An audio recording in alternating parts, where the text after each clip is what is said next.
Hello friend, आपका स्वागत है आपके अपने यूट्यूब चैनल ऑनलाइन शिक्षण पर। दोस्तों फटाफट जुड़ जाइए आप लोग। और आज आप लोग का जो क्लास होगा दोस्तों, आज जो आप लोग का क्लास होगा सामाजिक अध्ययन का सरकार के अंग के बारे में बात करेंगे। मतलब कि आपका ज्योग्राफिक सेशन पूरा विधिवत अच्छे तरीके से ख़त्म कर दिया गया है दोस्तों।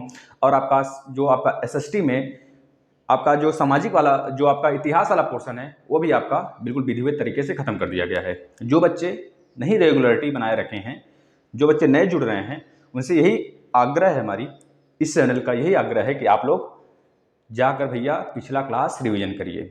अगर जिसको भी लिंक नहीं मिलता है वो टेलीग्राम ज्वाइन कर ले। टेलीग्राम पे उनको पूरी की पूरी प्लेलिस्ट उठा के डेली 2-4 दिन में प्रोवाइड कर दी जाती है, जिससे जो नए बच्चे जुड़ते हैं उनको फ़ायदा हो सके, उनको रिचेबल हो सके, वो आसानी से पहुंच सके अपने स्ट्रीम पर बेटा, जहाँ पे उनको जाना चाहिए, जिस प्लेलिस्ट में जाना चाहिए, है ना। तो आप लोग फटाफट जुड़ जाइए। थोड़ा सा जिन बच्चों को प्रॉब्लम्स होते हैं, एक है मिश्रा जी, देखिए नाम नहीं याद आ रहा है हमें, उनका नाम जरूर लेंगे हम, नेक्स्ट वाले वीडियो में ले लेंगे। मिश्रा जी हैं, उनका कहना था सर आप बहुत कन्फ्यूजन कर देते हैं। हाँ, तो क्षमा मांगते हैं दोस्तों आप लोग से। अगर आप लोग को ऐसा लगता है कि हम आपको कन्फ्यूजिया देते हैं बिल्कुल, तो आप लोग बिल्कुल भी बातें अपनी बता दिया करें, किस टॉपिक पे या फिर किस क्वेश्चन पे आपको कन्फ्यूजन हो रहा है। उस क्वेश्चन को हम आपसे वादा करते हैं एक बार जरूर ले लेंगे, ठीक है दोस्तों। उस क्वेश्चन को आपके लिए आपका ऑनलाइन शिक्षण जरूर लाएगा दोबारा, ठीक है। तो आप लोग बिल्कुल भी यह थोड़ा अपने डर अपने मन से यह भय निकाल दिया करें कि सर हमें कन्फ्यूज आ रहे हैं या फिर हमको थोड़ा सा बहुत ज़्यादा हाई लेवल का बताते, तो यह तो थोड़ा हो जाता है, बताते बताते हैं पहुँच जाते हैं कुछ अलग ही लेवल तक। लेकिन आप लोग से क्षमा मांगते हैं, ऐसी अगर गलती हुआ करे तो आप लोग जरूर बताया करें, उसको सुधारा जाएगा, ठीक है दोस्तों। चलिए, तो आज जो होगा हम लोग का क्लास सरकार के अंग पे होगा। लेकिन इससे पहले हमको हमको यह जान लेना है कि हमें क्या क्या पढ़ने हैं पॉलिटिक्स में। मतलब कि जो हमारा पॉली साइंस है, पॉली साइंस में कुछ ही पार्ट तो पढ़ने हैं हमको, सारे पॉलिटी साइंस थोड़े पढ़ना है, लेकिन जो आपके सिलेबस में है सिर्फ वो पढ़ना है। तो क्या क्या है आपके सिलेबस में पहले यह जान लेना है, इसके अंतर्गत क्या क्या आता है। तो बता बेटा, आप नोट कर लीजिएगा बेटा। सरकार के अंग, सबसे पहले हमें यह पढ़ना है सरकार के अंग के बारे में। सरकार के अंग के बारे में पढ़ना है। सरकार के 3-4 अंग होते हैं, जिसमें कि आपका व्यवस्थापिका आ जाता है, कार्यपालिका आ जाता है, न्यायपालिका आ जाता है ना। इसके बारे में विधिवत जानकारी लेना है हमें। 3 अंग होते हैं मुख्यतः, अगर देखा जाए सरकार के तो 3 अंग होते हैं बेटा। कार्यपालिका, मतलब पहले व्यवस्थापिका आता है, जो संसद होता है हमारा ना, लोकसभा राज्यसभा, वह एक व्यवस्थापिका के रूप में देखा जाता है ना। लोकसभा को हम निम्न सदन बोलते हैं, राज्यसभा को उच्च सदन बोलते हैं, है ना। लोकसभा में मैक्सिमम 552 के आसपास हमारे विधायक होते हैं, मतलब कि एमएलए होते हैं, मेंबर ऑफ, एक मिनट दोस्तों, एमएलए है ना, एमएलए होते हैं। इसके बाद अगर देखा जाता है दोस्तों, एमपी होते हैं ना, उसमें जो आपका संसद होता है उसमें एमपी होते हैं, मेंबर ऑफ पार्लियामेंट होते हैं दोस्तों संसद में, है ना, लोकसभा में। और मेंबर ऑफ एमएलए जो होते हैं तो हमारा विधानसभा में होते हैं ना, जो राज्यों का विधानसभा है उसमें होते हैं, है ना। तो याद रखेंगे व्यवस्थापिका का काम, कार्यपालिका का काम और न्यायपालिका का काम, ये तीनों का तीनों एक संरचना, एक भव्य संरचना भारत का बनाते हैं। और इन तीनों को बोलते हैं बेटा सरकार का अंग। पहला हमको इसके बारे में पढ़ लेना है ना। दूसरा हमें पढ़ना है शक्तियों का पृथक्करण। एक मिनट, शक्तियों के पृथक्करण के बारे में पढ़ना है। इसमें क्या पढ़ना है सर? शक्तियों के पृथक्करण के बारे में क्या पढ़ना है, मतलब किसको कौन सी शक्ति प्रदान की गई है। मतलब हमारे मंत्रीगण होते हैं ना, तो मंत्रियों को अलग अलग शक्ति प्रदान की जाती है। जैसे कि अगर बोला जाए कि हमारा कार्यपालिका और व्यवस्थापिका कैसे न्यायपालिका से अलग है, तो न्यायपालिका से अलग है अनुच्छेद नंबर 50 में लिखा गया है ना। ये सारी बातें हम आपको बताएंगे जब डिटेल में पढ़ाने लगेंगे बेटा, है ना। तो आज सिर्फ हम थोड़ा सा बेसिक कॉन्सेप्ट आपका क्लियर करेंगे, आप लोग बिल्कुल इसको नोट करते चलिएगा। तीसरी बात हमको यह पढ़ना है इसमें, शक्तियों को बंटवारा, शक्तियों का बंटवारा कैसे हुआ है, क्यों होता है, इसके बारे में पूरा जानकारी हम लेंगे। केंद्रीय सूची, केंद्रीय सूची, राज्य सूची, समवर्ती सूची, मतलब कि संघ सूची, राज्य सूची और समवर्ती सूची, यह आपके अनुसूची नंबर 7 में लिखा गया है। आपके पास अनुसूची 12 है, उस अनुसूची 12 में से 7वां अनुसूची आपका यह करता है केंद्रीय सूची, राज्य सूची, समवर्ती सूची में बांटता है। केंद्रीय सूची का मतलब यह होता है दोस्तों कि केंद्रीय सूची में केंद्र शासन बनाएगा, है ना, केंद्र शासन सत्ता उस पर अपना स्थापित करेगा। लगभग 97 से 100 विषय उसमें है ना। अभी फिलहाल में आपका कुछ कम भी हुआ है, अभी करंट का न्यूज है, कुछ कम कर दिया गया है। इसके बाद राज्य सूची है, राज्य सूची में केवल राज्य कानून बनाएगा, लेकिन राज्य के आग्रह के अनुसार, अगर राज्य आग्रह करता है केंद्र से कि इस टॉपिक्स पे आपको कानून बनाना चाहिए, तो केंद्र उस टॉपिक पे राज्य के लिए कानून बना सकता है ना। इसके बारे में बहुत सारे प्रावधान हैं, हम आपको बताते हुए चलेंगे जब इस टॉपिक पे आएंगे। इसके बाद समवर्ती सूची है। समवर्ती सूची पे राज्य भी कानून बना सकता है और केंद्र भी कानून बना सकता है। अगर राज्य केंद्र किसी एक ही टॉपिक पे कानून बना देते हैं तो वह बहस का मुद्दा हो जाता है और राष्ट्रपति के पास जाता है, राष्ट्रपति उस पर मोहर लगाता है और यह मान्य होता है। यह हमारा विधायिका भी कहता है दोस्तों, हमारा कह लीजिए कि न्यायपालिका भी कहती है, यह कहती है कि अगर राज्य सूची पे समवर्ती सूची के किसी भी कानून पर अगर राज्य भी कानून बना देता है और केंद्र भी कानून बना देता है तो उसी का कानून मान्य होगा जो केंद्र वाला होगा, है ना बेटा। इसको आप नोट कर लेंगे, इसके बारे में विधिवत जानकारी हम लेंगे, आप लोग निश्चिंत रहिए, है ना। तो आज हमको सिर्फ और सिर्फ सरकार के अंग के बारे में पढ़ना है। सरकार के 3 अंग होते हैं बेटा। पहला कार्यपालिका, मतलब पहला व्यवस्थापिका, कह लीजिए व्यवस्थापिका हो जाता है। व्यवस्थापिका के बाद बेटा आ जाता है आपका, देखिए जो कार्यपालिका होता है बेटा उसी को व्यवस्थापिका बोल देते हैं, है ना। व्यवस्थापिका द्वारा बनाए हुए कानूनों को जो पालन करता है उसी को कार्यपालिका बोलते हैं। तो कार्यपालिका के बारे में हमको पढ़ना है। इसके बाद हमको कार्यपालिका के बाद बेटा आपको पता है हमारे जो क्या बोलते हैं बेटा राष्ट्रपति होते हैं, वह कार्यपालिका के अंतर्गत तो आते हैं, है ना। तो ये चीज आपको पता होना चाहिए। जो हमारा कार्यपालिका हो गया, व्यवस्थापिका हो गया, व्यवस्थापिका जो संसद हो गया हमारा वो व्यवस्थापिका के अंतर्गत आ जाता है। कार्यपालिका के अंतर्गत राष्ट्रपति आ जाता है। फिर उसके बाद न्यायपालिका जो दोनों से बिल्कुल अलग है, हाँ। इसके बारे में चर्चा हमें करना है, तीनों के बारे में विधिवत चर्चा करेंगे। बिल्कुल आसानी से आप लोग पढ़ते चलेंगे इसे और लिखते चलेंगे कॉपी पे। सबसे पहले आप हेडिंग डालेंगे सरकार के अंग। सरकार राज्य का आवश्यक तत्व है, पहले लिख लेंगे। सरकार राज्य का आवश्यक तत्व है। यह राज्य का कार्यवाहक यंत्र भी कहा जाता है। राज्य को चलाने वाला यंत्र। राज्य मतलब एक राज्य नहीं, यूपी बिहार यह नहीं बेटा। राज्य अगर आप देखेंगे पहला अनुसूची देखेंगे और पहला अनुच्छेद देखेंगे आप, तो उसमें साफ साफ राज्य के बारे में बताया गया है। राज्य एक भारतीय संघ है, बहुत सारे राज्य मिलके एक भारत को बनाते हैं। इसके बारे में हम चर्चा करेंगे क्योंकि ज़्यादा डीप नहीं जाना है हमें, ठीक है बेटा। सरकार के अंग के बारे में करेंगे बेटा। सरकार राज्य की आवश्यक तत्व है, यानी कि यह राज्य का कार्यवाहक यंत्र है, यह बात आप लिख लेंगे। जो राज्य की इच्छा को निर्धारित और व्यक्त और क्रियान्वित करता है, मतलब चलाता है। सरकार के अभाव में राज्य का कल्पना नहीं की जा सकती, मतलब समझ रहे हैं। अगर सरकार के अभाव में, देखिए हम क्या बोले हैं, थोड़ा सा गहनता से सोचिएगा इस पे। सरकार के अभाव में राज्य की कल्पना नहीं की जा सकती। आप सोचिए अगर सरकार न होती, अगर हम किसी एक सरकार की बात नहीं कर रहे हैं, मोदी सरकार या इसकी बात नहीं कर रहे हैं, हम सारे देशों की बात कर रहे हैं। सारे देशों में मान लीजिए जो सरकार है, सरकार का मतलब क्या होता है? सरकार का मतलब होता है व्यवस्थापिका, व्यवस्था करना, है ना। यह समझ लीजिए जो सरकार होता है दोस्तों, अगर वह न होता तो हम राज्य की कल्पना ही नहीं करते। राज्य में बहुत सारे दुर्व्यवहार तरीके से बहुत ज़्यादा अत्याचार होता, है ना। तो जो व्यवस्था होता है, एक तरह से व्यवस्था देखा जाता है, वह हमारे सरकार द्वारा देखा जाता है ना। ये चीज़ें आप बताएंगे हम आपको व्यवस्थापिका में, आप लोग नोट करते हुए चलेंगे। क्योंकि सरकार जो होता है बेटा राज्य का मूर्त रूप होता है। सरकार जो होता है राज्य का मूर्त रूप होता है, राज्य को एक तरह से सजाता है बेटा, है ना। राज्यों को सजाने का काम सरकार ही करता है, इसलिए सरकार का होना अति महत्वपूर्ण है।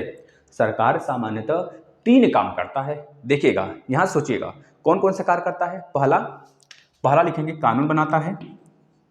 सरकार कानून बनाता है। वही कानून, जो सारे कानून प्रावधान होते हैं, बहुत सारे कानून के प्रावधान हैं। जैसे अगर देखा जाए हमारे पास आईपीसी है, अब इसके बारे में बताएंगे। और दूसरा काम क्या करता है सरकार बेटा? पहला तो कानून बनाने का काम करता है, दूसरा काम यह करता है कि उन्हें क्रियान्वित करता है, उन्हें लागू करता है। उन्हें लागू करवाने के लिए बहुत सारे नियम कानून बनाता है ना। मतलब कानून तो बन गया है, कानून तो बन गया, इस अकॉर्डिंग हमारा जो क्रियान्वित होगा, जो चाल चलन होगा, जो चलने की मतलब कि जो लागू करने का प्रावधान होगा सारा, वह तो हमारा दूसरे नंबर पे आ जाता है।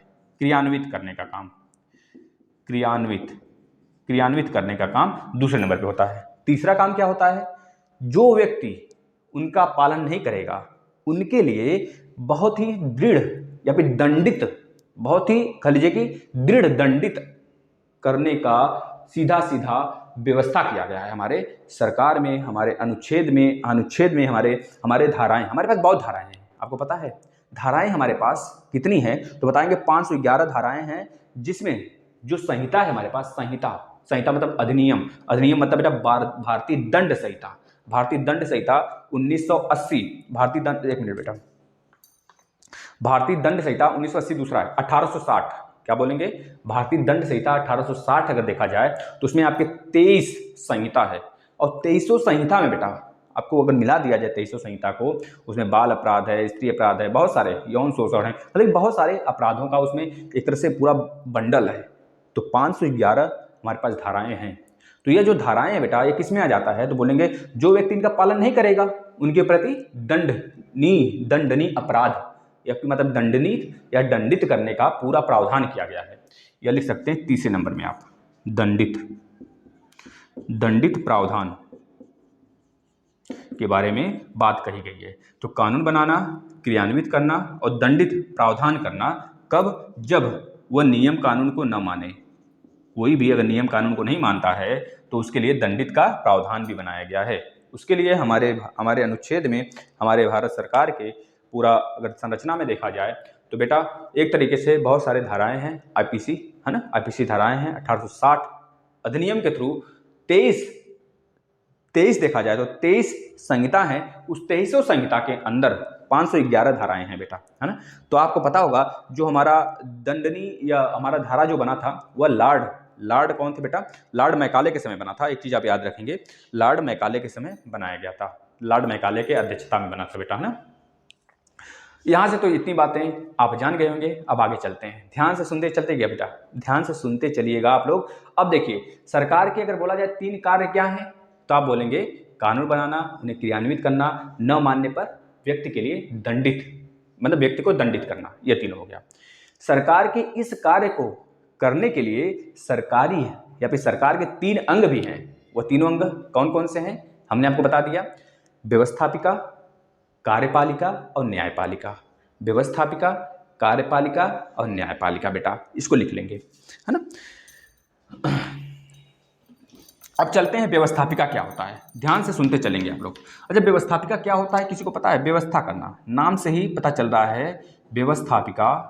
व्यवस्थापिका का मतलब क्या हो गया? व्यवस्था करना। जैसे कि होता है ना, मम्मी पापा घर में क्या करते हैं? व्यवस्था करते हैं, अपने बच्चों के लिए संसाधन जुटाते हैं, है ना, संसाधन जुटाते हैं। उनको अगर लगता है कि हमारे बच्चे जो संसाधन का दुरुपयोग कर रहे हैं तो उनके लिए दंडित भी करते हैं, है ना। ये सारे प्रावधान होते हैं ना, और उनके लिए कल ये संशोधन वगैरह भी होता है। मतलब कि आप क्या करोगे, इतने समय तक यह काम करोगे, फिर इसके बाद पढ़ाई करोगे, यह सब क्या होता है? एक व्यवस्था के अंतर्गत आता है। आप खाना खाते हो टाइम से, आप पढ़ाई करते हो टाइम से, आप वीडियो देखते हो टाइम से, नोट्स अपना प्रिपेयर करते हो टाइम कंटिन्यू, यही सब तो व्यवस्था के अंतर्गत आ जाता है बेटा। तो साफ साफ आप लिख लेंगे, जो व्यवस्थापिका होता है बेटा, व्यवस्थापिका सरकार का सबसे महत्वपूर्ण अंग है, सबसे महत्वपूर्ण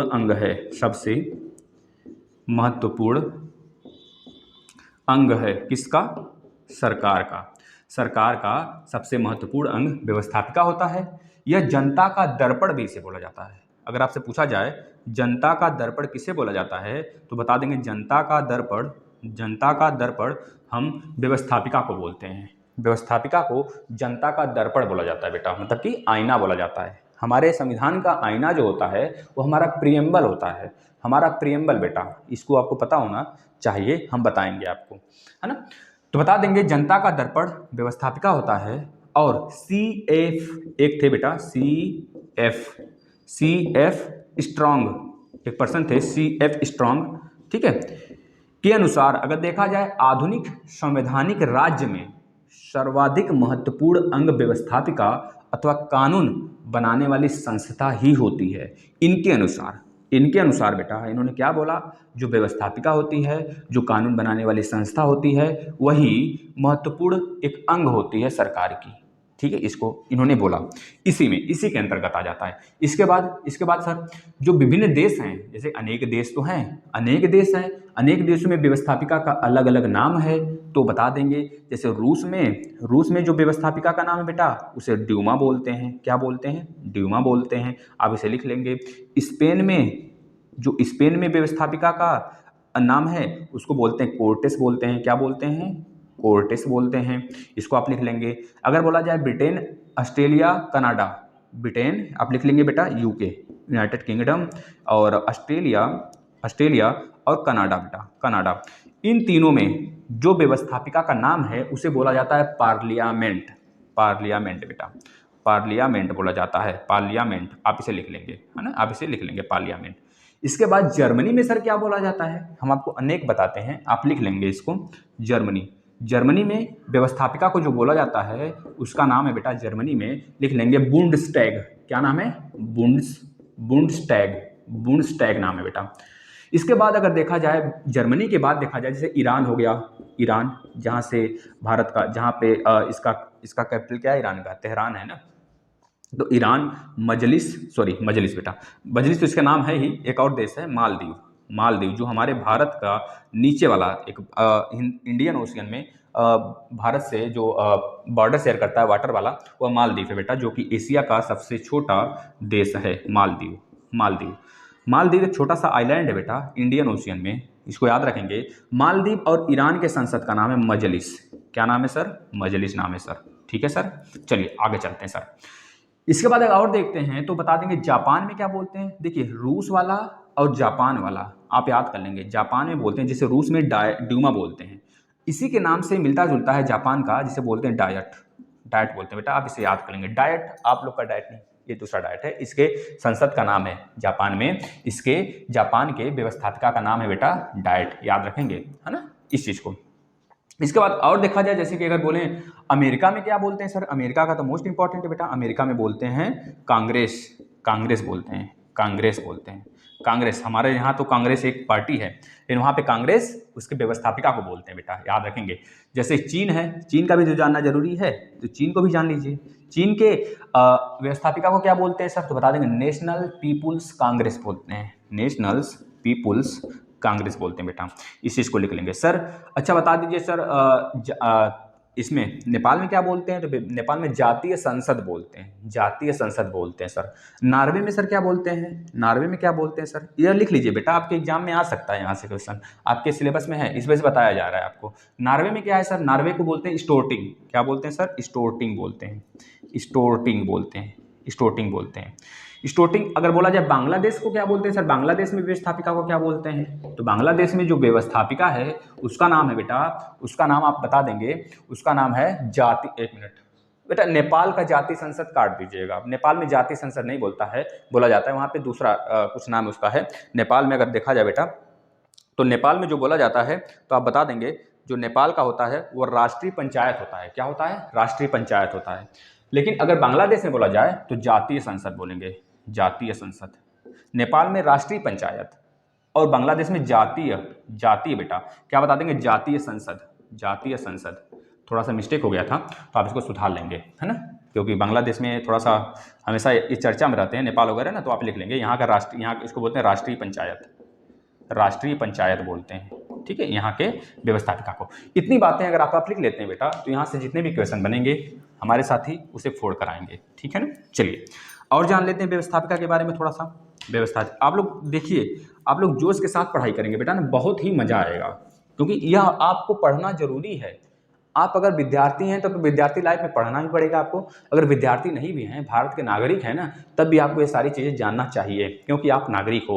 अगर आपके साथ कहीं कोई दुर्घटना घटता है तो ये सारी चीज़ें आपको पता होना चाहिए। हमारे अनुच्छेद, हमारे धारा जितने हैं 511 अनुच्छेद, इसमें 470 के आसपास में हैं। फिलहाल हमारा जो अनुच्छेद बना था 395 थे, है ना। इस तरह जब हमारा मूल संविधान बना था उसमें 395 अनुच्छेद थे, है ना। तो अभी 470 के आसपास में हैं। बहुत सारे संशोधन वगैरह होने के बाद बढ़ गए हैं। ये बातें हम करेंगे आपसे। अब देखिए, सबसे महत्वपूर्ण अंग है बेटा, ये पता चल गया आपको संसद कहा, संसद जो इंग्लैंड के संसद का नाम है, जो अमेरिका का संसद का नाम है, ये हमने आपको बता दिया। एक बात और याद रखेंगे, भारत में जो व्यवस्थापिका होता है, भारत में जो व्यवस्थापिका होता है बेटा, जो व्यवस्थापिका होता है, व्यवस्थापिका को संसद कहा जाता है। सर इसको तो बताए नहीं थे आप जान गए कि नहीं। भारत में जो व्यवस्थापिका होता है उसे संसद कहते हैं। इस संसद में 2 सदन होते हैं बेटा, एक लोकसभा होता है, एक लोकसभा होता है जिसका विघटन हो सकता है, यानी इसे निम्न सदन के नाम से भी जानते हैं, निम्न सदन के नाम से। और जो एक राज्यसभा होता है बेटा, राज्यसभा होता है, लोकसभा पे हर 5 साल में बेटा इसका चुनाव होता है। इसका विघटन भी जो आपके प्रधानमंत्री होते हैं उनकी सहमति से, उनके सलाह से राष्ट्रपति 5 साल के पहले भी उसे भंग कर सकता है हमारे लोकसभा को। ये बातें आपको क्लियर होना चाहिए। हम बताएंगे किस अनुच्छेद में आपको यह दिया गया है। इसके बाद राज्यसभा है बेटा, राज्यसभा कभी भंग नहीं होता है, इसे भंग नहीं किया जा सकता। यह बेटा लिख लेंगे, यह आपका उच्च सदन के नाम से जाना जाता है। भारत में उच्च सदन के नाम से जाना जाता है ना, उच्च सदन। राज्यसभा, निम्न सदन, लोकसभा 5 साल तक इसकी वैलिडिटी होती है। 5 साल के बाद इसमें एक नया चुनाव होता है, नए साथी चुने जाते हैं, हमारे जो प्रधानमंत्री होते हैं नए चुने जाते हैं। हम लोग उनको चुनते हैं बेटा, हम लोग उनको हमेशा कर लीजिए, क्योंकि हम लोग का जो देश है एक तरह से कैसा है बेटा, तो बता देंगे आप। एक तरह से हम लोग जो है बेटा एक लोकतंत्र हैं, है ना, राज्य तंत्र नहीं है हमारा, हमारा लोकतंत्र है। तो इस वजह से हर 5 साल पे चुनाव होता है।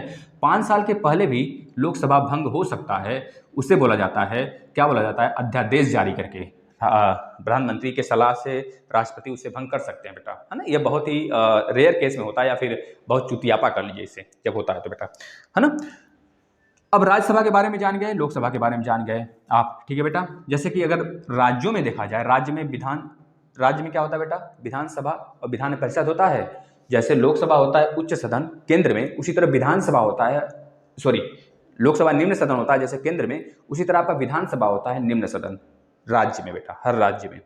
अगर देखा जाए जो आपका विधानसभा है, निम्न सदन है, विधान परिषद है बेटा, इसे विधान परिषद बोलते हैं। विधान परिषद जो होता है वो उच्च सदन होता है राज्यों में, है ना। बहुत सारे राज्यों में नहीं है, आपके कह लीजिए 6 राज्य ही ऐसे हैं जो कि आपके द्विसदनात्मक हैं, द्विसदनात्मक, जैसे कि यूपी, बिहार, इसके बाद कर्नाटक, महाराष्ट्र, इसके बाद तेलंगाना और आंध्र प्रदेश, ये आपका द्विसदनात्मक है। यहाँ पे 2 सदन हैं, विधानसभा भी है और विधान परिषद भी है ना बेटा, इसको आप लिखते चलेंगे। और जैसे कि विधानसभा होता है राज्यों में, उसी तरह लोकसभा होता है केंद्रों में, है ना। लोकसभा को हम निम्न सदन बोलते हैं, उसी तरह विधानसभा को भी निम्न सदन बोलते हैं।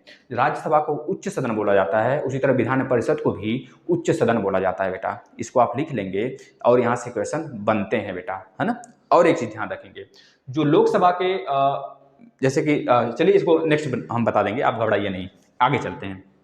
भारतीय संसद के 3 अंग होते हैं। अब बता देंगे जो भारतीय, देखिए एक चीज बताना भूल गए, जो लोकसभा है और राज्यसभा है इनसे संसद बनता है, इन्हें संसद कहते हैं बेटा, ये दोनों संसद के अंतर आते हैं, है ना।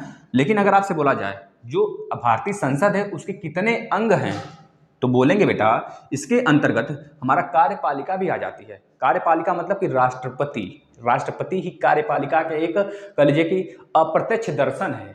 प्रत्यक्ष रूप से तो कार्य का जो काम करता है हमारा ना, हमारा प्रधानमंत्री करता है, लेकिन अगर अप्रत्यक्ष रूप से देखा जाए, जो कि जैसे कि घर में बुजुर्ग होते हैं, बुजुर्गों की बात सब लोग सुनते हैं, आशीर्वाद भी सब लोग लगते हैं, लेकिन क्या कभी वो सही बोलते हैं या फिर गलत बोलते हैं, तो उन पर कभी आप चर्चाएं करते हैं या फिर उनको डांट दबट देते हैं, उनसे बोलते नहीं हम ये बात करेंगे, यह काम करेंगे, भले वो मना करते हैं, है ना। उसी तरह होता है राष्ट्रपति बुजुर्ग होता है, एक तरह से हमारे घर के दादा बाबा जो हो गए ना, उसी तरह राष्ट्रपति होता है।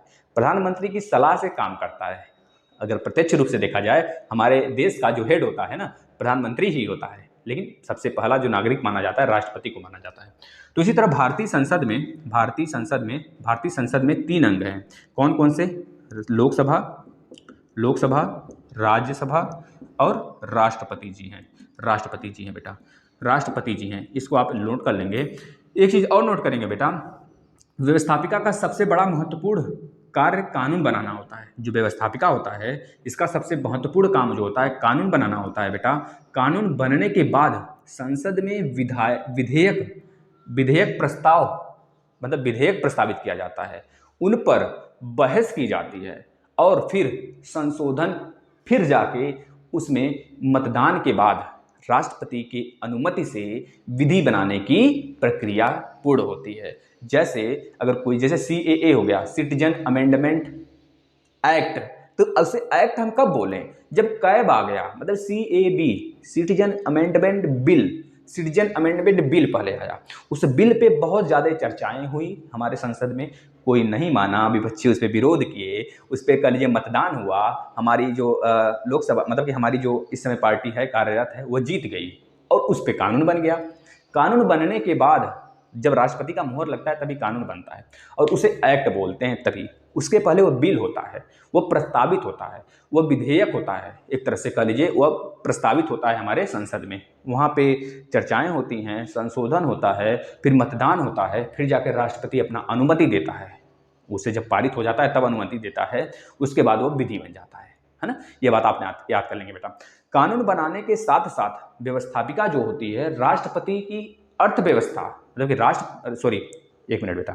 कानून बनाने के साथ साथ जो व्यवस्थापिका होता है राष्ट्रीय अर्थव्यवस्था का नियंत्रण और निगमन का काम भी वही करती है। नियमन, जो नियमन का काम हो गया, निगमन का काम हो गया, सब कुछ वही देखती है। प्रत्येक वर्ष के आरंभ में वह अनुमति आय व्यय को स्वीकृत करती है। कितना आय कितना व्यय हुआ इसको स्वीकृत कर देती है प्रत्येक वर्ष में। मतलब इतना होना चाहिए तब हमारा देश सही डायरेक्शन में है, इतना आय होना चाहिए, इतना व्यय होना चाहिए, तब जाके हम चल पाएंगे। जैसे घर में होता है ना, क्या काम होता है, अगर हम एक महीने में 10,000 रुपये कमा रहे हैं तो उस 10,000 के अंदर ही सब कुछ होना चाहिए। खाना भी होना चाहिए, कपड़ा भी होना चाहिए, हमारी जो मनोरंजन के साधन है वो भी होने चाहिए, हमारे जो कह लीजिए कि जो घूमने का साधन है, मतलब घूमने अगर कहीं जाते हैं वो भी होना चाहिए, हमारा पेन पेंसिल भी होना चाहिए, हमारा बुक भी होना चाहिए, हमारे घर का गेहूँ चावल सब कुछ 10,000 के अंदर अगर हो जाता है तो इसे बोला जाता है संतुलित।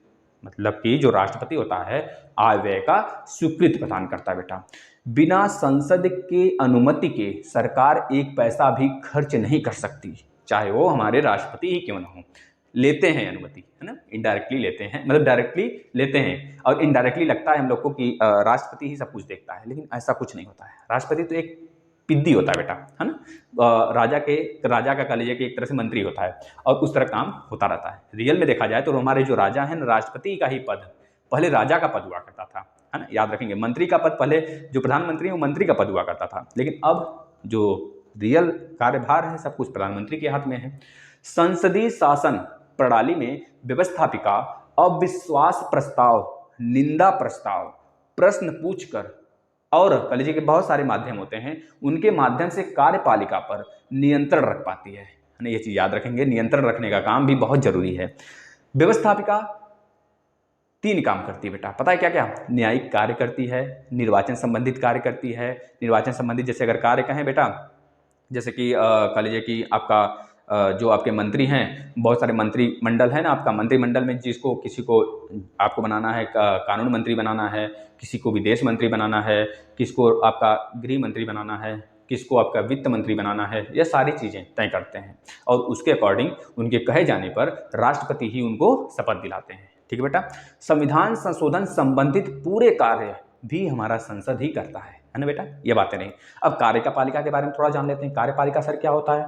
कार्यपालिका को ही बोलते हैं अप्रत्यक्ष, मतलब प्रत्यक्ष रूप से राष्ट्रपति जो होता है बेटा ना, वही कार्यपालिका का अंग होता है, एक तरह से कर लीजिए।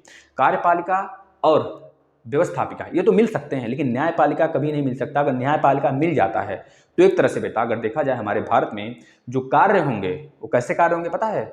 बिल्कुल भी पारदर्शिता कुछ होगा ही नहीं। मतलब कि समझ लीजिए कि बिल्कुल पारदर्शिता नहीं होगा, एक तरह से कानून पूरा खत्म हो जाएगा हमारे राज्यों में, हमारे भारत में, है ना बेटा, इस तरह का। इस वजह से न्यायपालिका अलग ही होती है, तभी जाके कुछ अच्छा हो पाता है ना। आए दिन बवाल वगैरह देखने को मिलता होगा आपको। इस समय आपके जो क्या है, सुनील अरोड़ा जी है ना, और बोबड़े जी हैं। बोबड़े जी तो आपके लोकसभा के अध्यक्ष हैं ना, और सुनील अरोड़ा बेटा आपके कह लीजिए कि जो न्यायपालिका है उसके अध्यक्ष हैं, मतलब उसके भारत के न्यायाधीश हैं, मुख्य न्यायाधीश, है ना। सरकार का वह अंग, कार्यपालिका की बात कर रहे हैं बेटा, सरकार का वह अंग जो व्यवस्थापिका द्वारा बनाए हुए कानूनों का पालन करता है। कार्यपालिका शासन की एक धुरी है जिसके चारों ओर समस्त प्रशासनिक यंत्र घूमता है ना, घूमता है, मतलब बात मनवाना आता है अपना। क्या होता है कि एक मुद्दा है, उस मुद्दे को क्या करते हैं हम लोग, छेड़ते हैं और उस मुद्दे पर बहस होता है। ये सारा बहस होने के बाद एक कानून बनता है ना। ये सारी चीजें हम आपको जब बताएंगे राष्ट्रपति वाला तो बता देंगे उसमें बेटा। अब देखिए कार्यपालिका का सबसे पहला और सबसे महत्वपूर्ण कार्य क्या होता है? देश का प्रशासन करना, देश का प्रशासन चलाना, ये कार्यपालिका के हाथ में होता है बेटा। कैसे?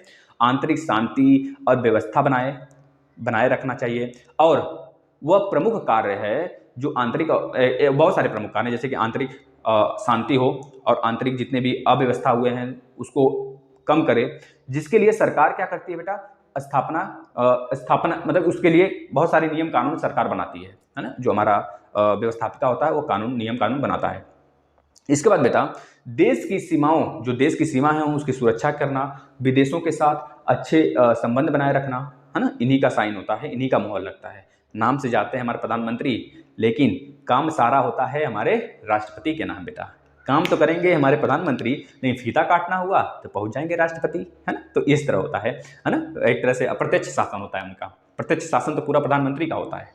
संसद का अधिवेशन बुलाना, संसद का अधिवेशन तभी बुलाते हैं जब वो प्रधानमंत्री वगैरह के सलाह हो जाता है। संसद का अधिवेशन बुलाना, स्थगित करना तथा निम्न सदन यानी कि लोकसभा को भंग करने का अधिकार भी उनके पास होता है, कार्यपालिका के पास यानी कि राष्ट्रपति के पास। वो भी बहुत सारे सलाह मशवरा के बाद होता है बेटा, है ना। ये बातें आपको पता होना चाहिए। हमारे कार्यपालिका के बारे में रहा। और कार्यपालिका के बारे में क्या जान सकते हैं, जैसे कि राष्ट्रीय अध्यक्षों को अध्यादेश जारी करने और संसद द्वारा पारित विधेयक पर निषेध मतलब कि निषेधाधिकार की शक्ति प्राप्त करना, है ना, मतलब कि अध्यादेश जारी करना और 108 के थ्रू अध्यादेश जारी करना। इसके बाद वीटो पावर होता है इनके पास, 111 के थ्रू होता है अनुच्छेद। ये सारे अनुच्छेद हम आपको विधिवत बताएंगे। कार्यपालिका कार्यपालिका कार्यपालिका कार्यपालिका न्यायिक न्यायिक न्यायिक कार्य भी संपादित करती है। न्यायिक कार्य भी संपादित करती है। इसको भी लिख लेंगे आप बेटा, इसको भी लिख लेंगे। भारत में जो राष्ट्रपति न्यायाधीशों की नियुक्ति करते हैं, याद रखेंगे, भारत में जो राष्ट्रपति होते हैं बेटा, भारत में राष्ट्रपति न्यायाधीशों की नियुक्ति करते हैं। न्यायाधीशों की नियुक्ति करते हैं। यह बात भी होता है हमारे कार्यपालिका के अंतर्गत बेटा, नियुक्ति करते हैं। वैसे बहुत प्रकार की नियुक्तियां होती हैं जो राष्ट्रपति द्वारा की जाती हैं। और बजट जो पारित होता है बेटा, बजट, उस पर आर्थिक व्यवस्था का नियंत्रण भी पूरा का पूरा हमारे कार्यपालिका का ही होता है। इसको याद रखेंगे, ठीक है। दिशा हो गया, दिशा निर्देश हुआ, मार्गदर्शन हुआ विधायिका को देना, ये सारे के सारे काम। जैसे अनुच्छेद 1 है बेटा, अनुच्छेद 1 आपका है शायद 148 अनुच्छेद है, हम आपको बताएंगे उसके बारे में। एक अनुच्छेद है आपका, उसके थ्रू हमारा राष्ट्रपति सलाह ले सकता है हमारे न्यायाधीश से, और वह सलाह लेने के लिए बाध्य नहीं होता है और ना ही यह मानने के लिए बाध्य होते हैं। इसके बारे में हम चर्चा करेंगे। कुछ बातें कर लेते हैं राष्ट्रपति के बारे में। देखिए भैया, राष्ट्रपति तो पहले मान लीजिए जो राष्ट्रपति होते हैं वह बिल्कुल भी अप्रत्यक्ष शासन उनका होता है, प्रत्यक्ष रूप से शासन नहीं होता है। अनुच्छेद 53 में यह साफ साफ लिखा है कि भारत का एक राष्ट्रपति होगा। अनुच्छेद 53 के बाद आ जाता है अनुच्छेद बेटा एक मिनट, अनुच्छेद 52 में साफ साफ लिखा है कि राष्ट्रपति भारत का एक राष्ट्रपति होगा। अनुच्छेद 52 में लिखा है। अनुच्छेद 53 में यह साफ साफ लिखा है बेटा कि राष्ट्रपति की शक्ति के बारे में जो चर्चाएं हैं, जैसे कि राष्ट्रपति की शक्ति है, बहुत सारी शक्तियां हैं, अभी बताते हैं आपको।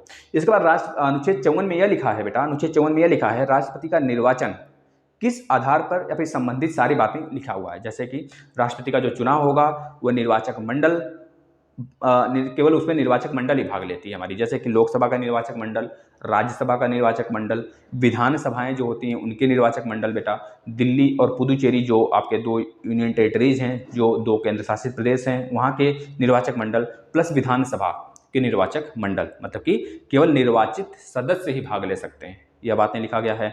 और विधान परिषद भी भाग नहीं ले सकता, विधान परिषद बिल्कुल भी भाग नहीं ले सकता। इसमें आप अगर पूछा जाता है विधान परिषद क्या भाग ले सकता है हमारे राष्ट्रपति के चुनाव में, तो बोलेंगे नहीं ले सकता है ना। इतनी बातें आप याद कर लेंगे। और वैसे राष्ट्रपति के बारे में विधिवत बताने वाले हैं आप बिल्कुल निश्चिंत रहें, ठीक है बेटा। राष्ट्रपति के बारे में विधिवत बताने वाले हैं, आप बिल्कुल निश्चिंत रहें, ठीक है ना। चलिए, अगर देखा जाए किस प्रकार की शक्ति सर इनके पास होती है राष्ट्रपति के पास, तो बोलेंगे कार्यपालिका शक्ति होती है। कार्यपालिका में जैसे कि नियुक्ति की शक्ति होती है बेटा इनके पास, राज्यपाल की जैसे नियुक्ति करते हैं, प्रधानमंत्री की नियुक्ति करते हैं बेटा, प्रधानमंत्री की सलाह पर मंत्रिमंडल की नियुक्ति करते हैं।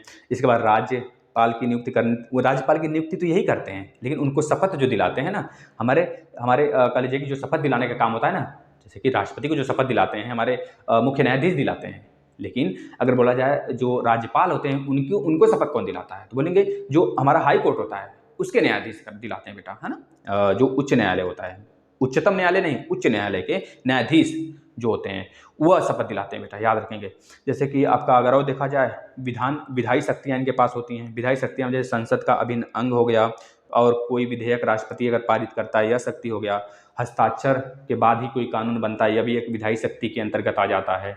इसके बाद बेटा अनुच्छेद 123 के अंतर्गत अध्यादेश जारी करने का शक्ति भी इनके पास होता है, यह भी विधायक शक्ति के अंतर्गत आ जाता है। इसके बाद संसद को संबोधित करने की शक्ति भी इनके पास होती है, यह भी विधायी शक्ति के अंतर्गत आ जाता है। अगर संसद का सत्र बुलाना हुआ, संसद का सत्र तो वर्ष में 2 बार अनिवार्य है, लेकिन कोई भी अगर बीच में बुलाना हो गया है ना, बीच में बुलाना हुआ तो बीच में बुला लेते हैं, यह भी विधायी शक्तियाँ इनके पास होती हैं।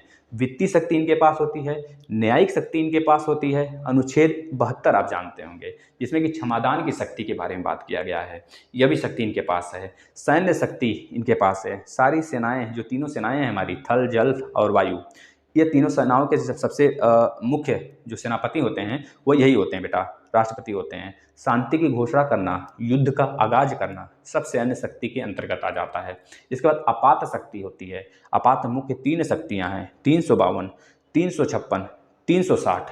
352 में राष्ट्रीय आपातकाल, 356 में बेटा आ जाता है आपका राज्य में अव्यवस्था फैल जाता है, उसमें राष्ट्रीय शासन, राष्ट्रपति शासन लग जाता है, यह होता है। इसके बाद 360 जो होता है बेटा, उसमें वित्त, मतलब कह लीजिए कि एक तरह से वित्तीय आपात होता है। यह सारी शक्तियां इनके पास होती हैं। विदेश की शक्तियां कुछ होती हैं इनके पास होती हैं। विदेश शक्तियां, एक मिनट बेटा, विदेश शक्तियां, एक वीटो शक्ति भी होती है 111 के थ्रू इनके पास होती है। ये सारी चीज़ें आप नोट कर लेंगे, आप चिंता बिल्कुल नहीं करेंगे दोस्तों, आपको बिल्कुल विधिवत जानकारी दी जाएगी। आप अच्छे तरीके से पढ़ते रहिए, नोट्स बनाते रहिए, है ना। चलिए, धन्यवाद।